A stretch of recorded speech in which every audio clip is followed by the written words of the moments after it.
নমস্কার বন্ধুরা, কেমন আছেন সবাই? আজকে আমি চলে এসেছি আমার রান্নাঘরে। আজকে নতুন রেসিপি দেখাবো, যে রেসিপিতে রয়েছে শাক। এবং এই শাক গ্রামাঞ্চলে এবং পাহাড়ি অঞ্চলে যথেষ্ট পাওয়া গেলেও আমাদের শহুরাঞ্চলের মানুষের এই শাক থেকে প্রায় বঞ্চিত। এই শাকের রেসিপি আমি আজকে করব।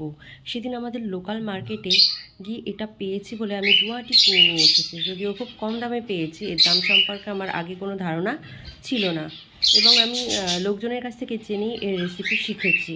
তো চলুন আজকে আমি সেই শাক করে দেখাই। আসুন এবার রান্নাটা করা যাক। এখানে রয়েছে 2 আঁটি ঢেঁকি শাক। শাকগুলো থেকে আমি কভার খুলে নিয়েছি।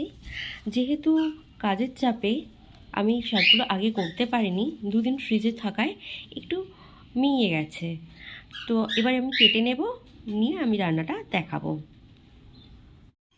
বন্ধুরা, ঢেঁকি শাক আমার কাটা হয়ে গেছে। আমি এভাবেই কেটেছি। আর নিয়েছি পেঁয়াজ কুচি, লঙ্কা কুচি, আর ভাজার সময় দেব কালো জিরে।